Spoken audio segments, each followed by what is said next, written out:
Okay, we're live once again.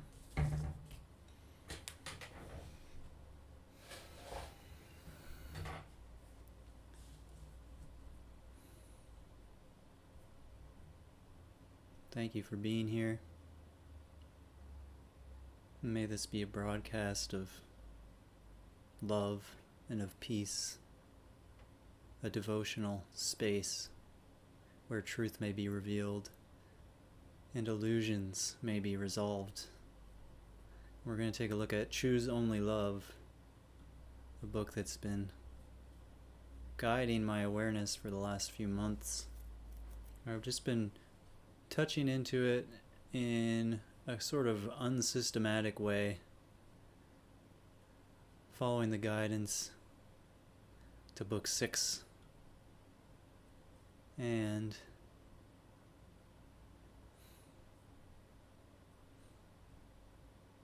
the end of relationship. A message from Archangel Raphael. That's interesting. I don't think I've read one yet that is solely from Archangel Raphael, who is described as one of the archangels that's always present through the transmissions, Archangel Raphael and Gabriel, I believe. But this one's just coming from solely the flavor vibration of Archangel Raphael, the end of relationship. The delights of the beloved. Oh, divine being, blessed soul. I am a perfect reflection of your being. I am one with you and with Christ. I am the unity within which love lives eternally in union with all that is holy, beautiful, and perfect. There is no difference between what I am and what you are, for we both arise from the love of God. So, coming from the angelic realms, this message has just an uplifting and a celebratory and devotional flavor to it that, beyond just the words, can be felt as a sort of golden radiance that actually fills the heart and the mind. And it's just here to be felt in this present moment. It looks like, Eva, you've just begun a conversation. If that's what you're trying to do, congratulations. And thanks for being here. I'm telling you what I am so it becomes activated in your memory, for you have forgotten for a while. That is why we talk again and again about who we are. It is a matter of identity.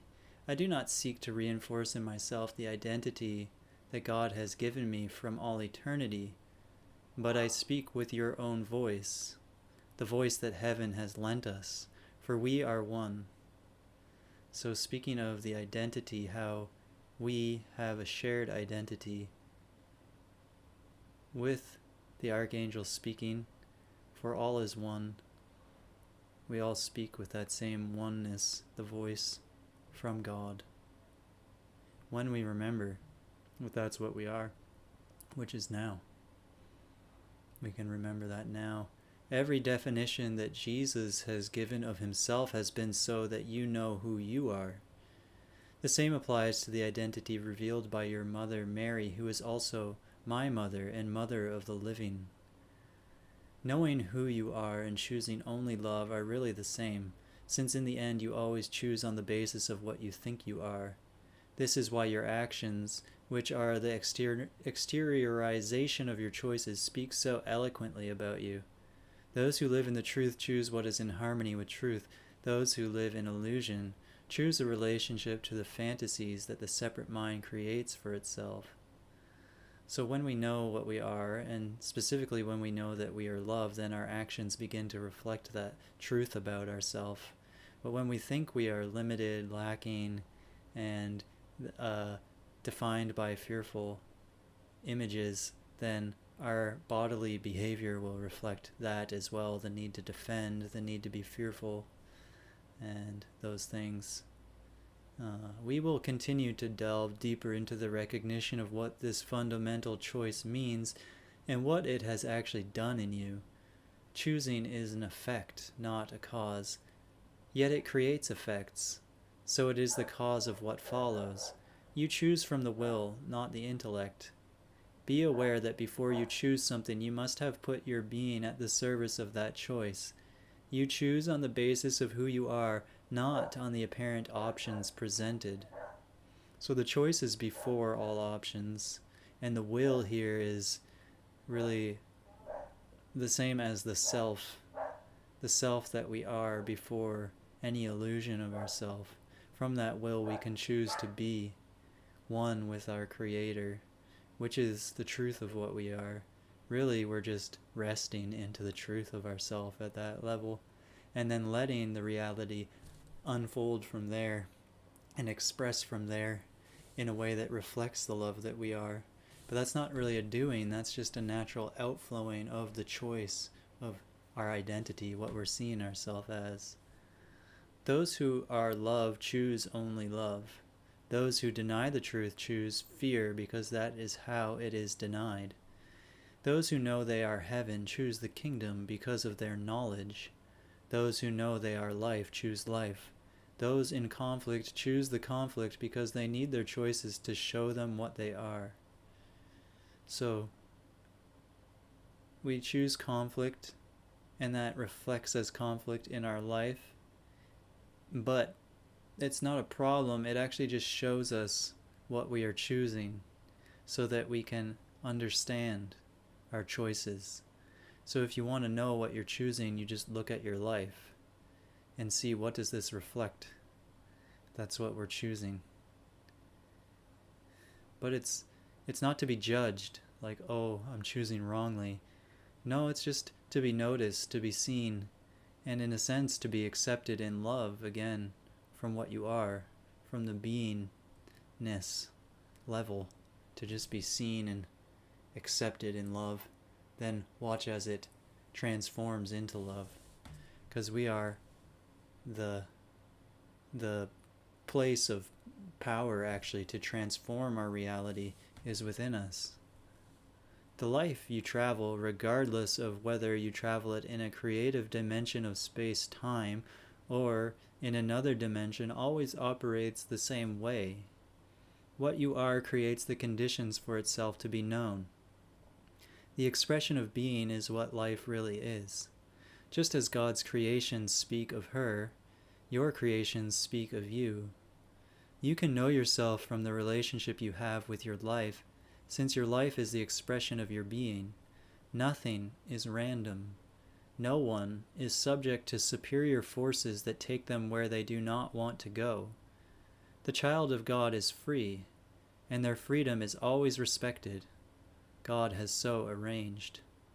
So we're free to live the love of our Creator, and we're also free to choose fear and live the consequences of that choice.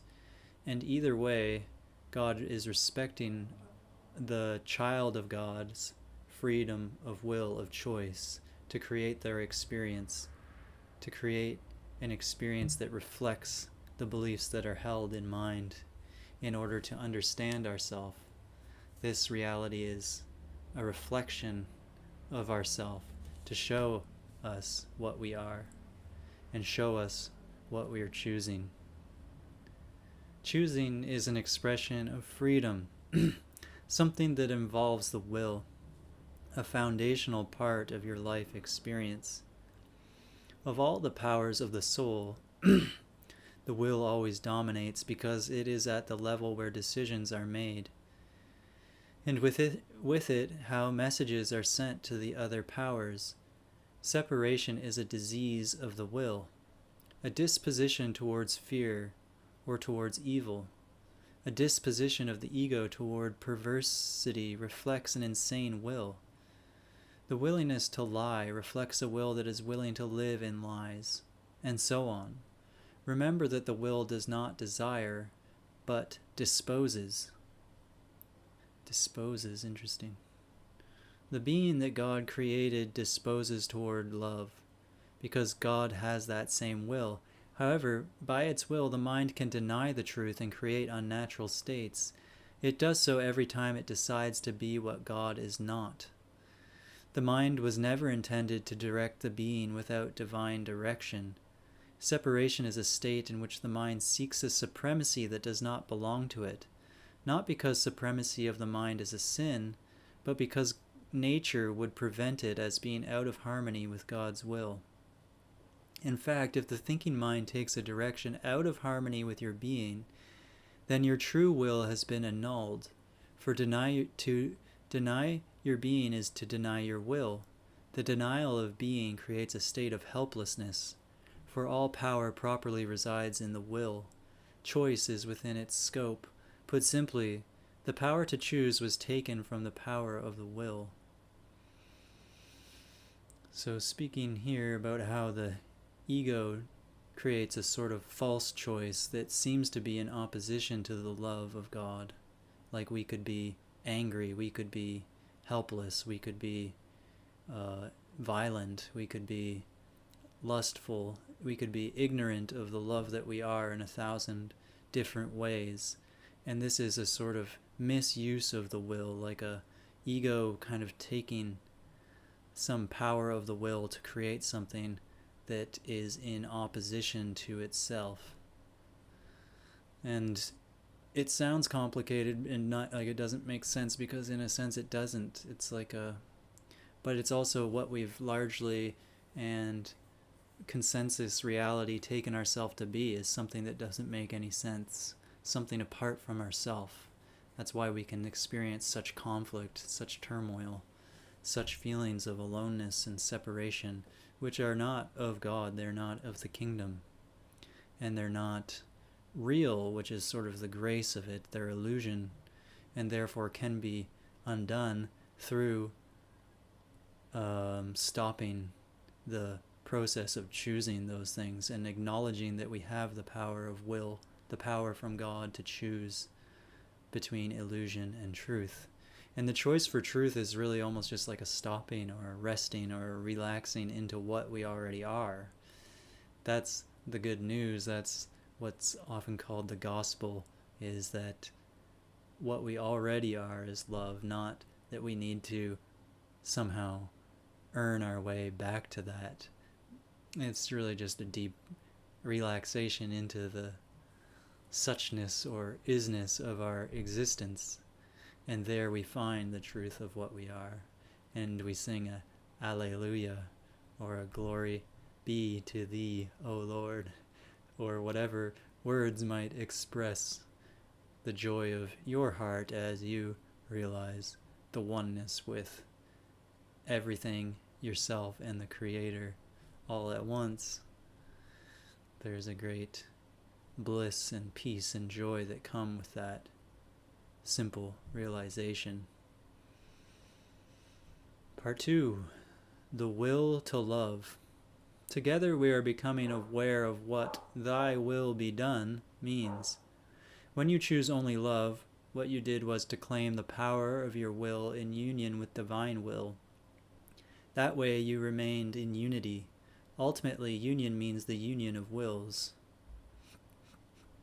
This new perspective of union, in which one no longer speaks only of the unity of the mind and the heart, but of the undivided union between the will of the child and the will of God, is the last necessary recognition before undertaking the way of being which we are addressing. For this work, and particularly for this moment, union means unity of your will with that of God. Anything else should not be called unity. Thanks, Embody Resilience, for being here. Kadosh Adonai. I don't know what Kadosh means. Probably saying it wrong. I've seen the word Adonai before as a sort of prayerful blessing. Well, thanks for being here. If you focus your attention on the union of wills, you will understand what was said before, that there is no longer one on the one hand, another on the other hand, and in the middle a relationship that unites them. For now, everything becomes a unity. You are the relationship and what is related within it. If there is a relationship of your will and God's will, and both are the same, then what is joined is the same. So relationship is meaningless, since even it is but the will to remain united. So here we're speaking about the end of relationship, but there's many passages within this text where they speak about relationship. Relationship and the end of relationship are in some sense the same, and it's kind of outlining that here, that where our relationship is real is where the relationship merges into the pure oneness, unity of what we are. And that's where we can truly meet, where we're the same. And yet that relationship will express out through our uniqueness in beautiful and inspiring ways that allow us to exchange information and energy and really love, the only thing that's real. We get to exchange love in our uniqueness, but it's always from this deep underlying unity of the knowledge of the love that we are, that it actually makes sense. Otherwise, we find ourselves relating from a place of separation and attempting to get our needs met from one another, which never really feels quite right or satisfying in a meaningful way. Two wills that are equal do not need a relationship. There are no differences to relate between. The two wills are actually one, so it is not the will that remains within the divine relationship, but your being, and only in the sense in which you need to know yourself. This means that the will which gives movement to your soul is something above it. To put it another way, it is in effect what you perceive as a force that drives your choices, and with it your life. So it's kind of outlining the language here, and it's kind of a unique way of using this language, with the will being beyond the soul as a force moving through our life. And the will is very much of God, very close to the divine, this life force. You know that the will is powerful. You have witnessed its power. You know very well that you cannot go against the will to love or not to love someone. You cannot force love, nor force anyone to stop loving. The will to live in love or not is so personal that not even God can influence it. That's the freedom of will, right? The freedom to choose to live in love or not. And yeah, the will to choose. This book is called Choose Only Love, and it's a channeled text of 144 messages coming through a angelic sort of host, and it's kind of flavored within the Catholic tradition because the channeler was deeply inspired by his faith in Catholicism. So it has that kind of languaging to it. What we are recognizing here is the disappearance of relationship as an entity separate from the parts being related. When you reach the heart of God, there is nothing but love, no distinctions such as being, soul, mind, heart, God, beloved, lover. There is only love. At that level, what would relationship be for? So only love, I mean, to whatever extent we can feel into that now, we just allow it to sort of bathe us in the love of God. And we don't need to understand, which is the beautiful part of it. We can just open to the sort of flavor of it that we're available to at this point in our journey home. Whatever that is, it's like whatever we're experiencing right now, that's what we are open to in terms of God's love, and that's perfect. It has been explained that relationship was the means by which God differentiated the undifferentiated. Relationship was created so that you can know yourself as you really are. Naturally, for this to be possible, the relationship had to be with truth.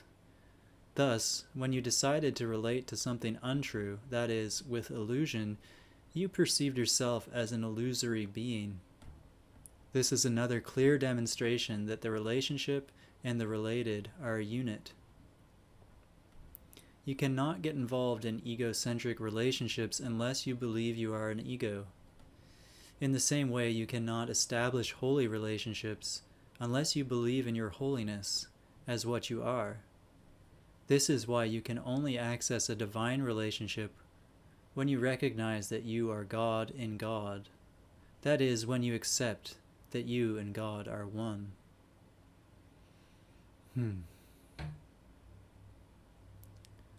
There can be no such thing as a relationship with love.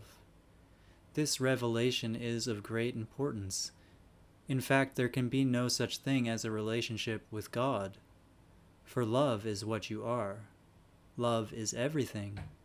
Love is the only reality. The need for relationship arose in response to separation. In fact, in a sense, you made it. Before the idea of fear, there was no such thing as relationship. How could it make sense if everything was an undivided unity of pure love? Well, these are some pretty high teachings, like end of the road sort of teachings, it feels. And the way that I relate to it is I just don't even try to understand it, really. Sometimes, certain understandings come, but largely it's just a permission slip to just relax so deeply into the truth of what I am. And I agree that it's just a beautiful teaching that in some sense conveys a really beautiful vibration. At least for me, it really does. It connects me into some sort of flow of grace that I don't really need to understand, and that's the beauty of it. So I just rest and let it flow. You could not have understood this before reaching this point. If you had been told before now that you used relationship to separate, to protect yourself from love, you would have panicked. According to the ego's thought patterns and emotions, a relationship is never unity. Two separate things joined by a third thing is not a true union. It is rather a way of taking distance from each other and living in a kind of truce or non-unity pact. So a kind of like compromise between two different things without ever seeing the wholeness of the two in the oneness and the unification. Unity, union, and relationship. Using relationship as a means to separate has been the strategy of the ego from its origin. A totally scary idea.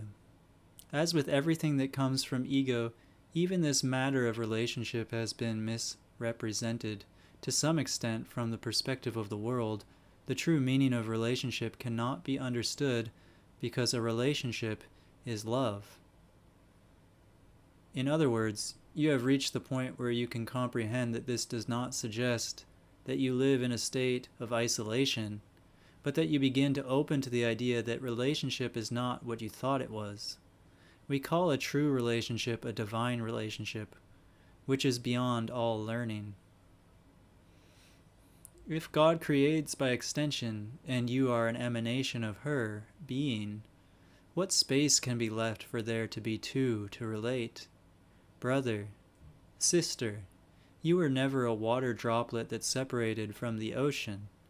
The droplet returns to the sea and becomes one with it, so that there are no more distinctions between it and the totality from which it arose.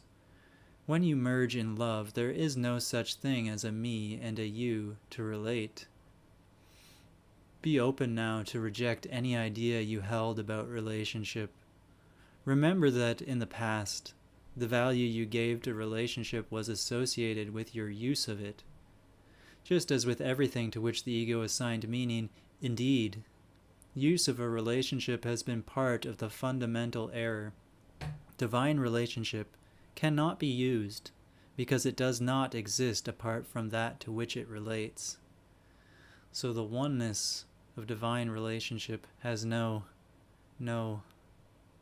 has no way of using. We can't derive pleasure from it in a way that's beneficial to me and not to you. It's just the relating from the oneness that we are, which has no differentiation and is never trying to take, but is only extending itself within itself and extending and blessing itself. And it's blessing itself whether it's in relation to another body at any given moment, or if it's not. That extension is ongoing and always in perfect relationship with itself. Be open now to reject any idea you held. I just read that. The related and the relationship that holds them together are different manifestations of the same thing. You do not need relationship because you do not need anything. To need is to lack. In God there is no lack. Therefore neither does lack exist in you. Christ does not need relationship. It simply is what it is. The statement, God and I are one, is affirming that one is a unit. The ego conceived of relationship as specific relationship, a limited relationship. It cannot unite the whole because its focus is on the parts. To unite the parts as if they were still separate things which somehow remain united to each other by means of an invisible thread that is not themselves, perpetuates separation. Are you united with someone for the simple...